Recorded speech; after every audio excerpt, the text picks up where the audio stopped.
What's up everyone, I am Jamie with 3littlegoats.com. If you're new here, welcome to my channel. If you've been around for a while, welcome back. I'm glad to see you as always. So if you're watching this on the day it comes out, it means it's Saturday, which means it is Soaping Saturday. So we are going to make something I love to have on hand on the farm. It's great for bug bites, great for rashes, scrapes, and cuts.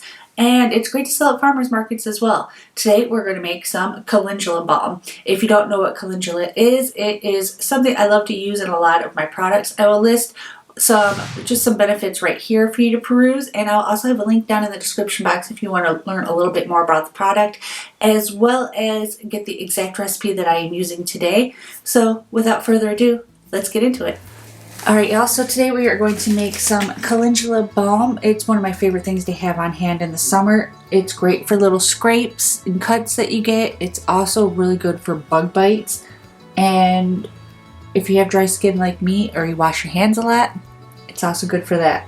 So for this, I've already melted down my beeswax and my chocolate melter that lives a sad existence and never has melted chocolate.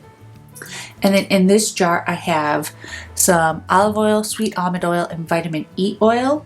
And I'll link a blog post down below about all of the information on why I use what oils and how much. The entire recipe will all be linked below.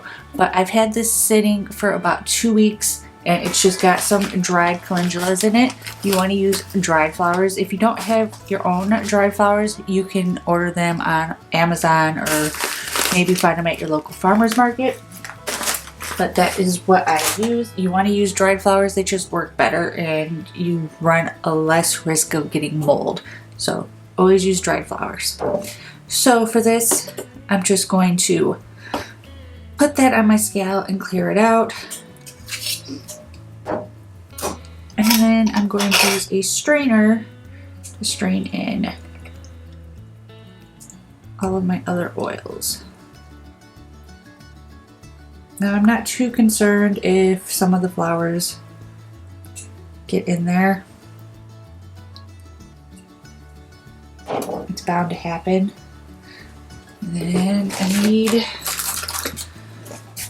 something to mix this up. It's going to solidify, of course, in here, so I'm going to put it back in my melter just to get the beeswax melted back down. And then I'm going to also add in my essential oils. I am using lemongrass and rosemary. You can use any essential oils that you want, or you can omit the essential oils altogether. It is completely up to you. So I'm just going to let this melt back down and we'll be right back. Alright, since it is now officially melted down, I'm just going to pour these in to my little containers. I went ahead and, just like when you're making lotions or anything like that, I have gone ahead and washed these in a bleach water bath, and then I sprayed them down with some rubbing alcohol and let them air dry, and now they are ready to go.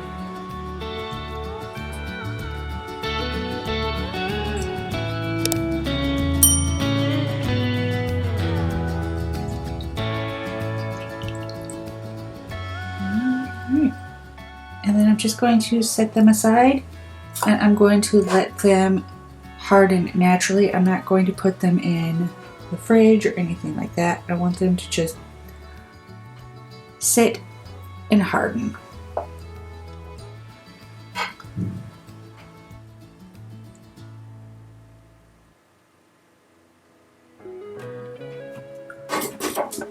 All right.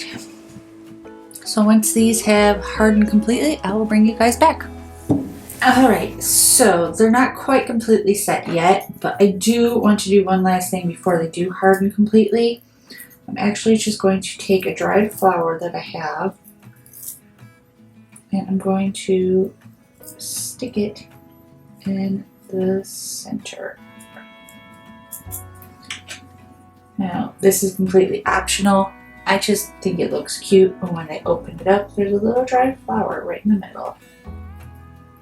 And then it's easy just to pluck out and remove.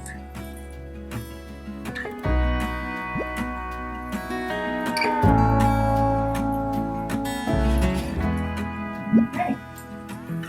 So I'm gonna let these set for 24 hours, and then I can just put the lids on. I've already made the labels for them, and they will be ready to go for the farmer's market. So I will see you guys in the outro. So, and that is what I've got for you guys today. If you like this video, be sure to give it a big thumbs up. It really helps. And if you haven't already, hit that subscribe button. What are you waiting for? We put out new videos every single week, and I will see you guys in the next one. Bye.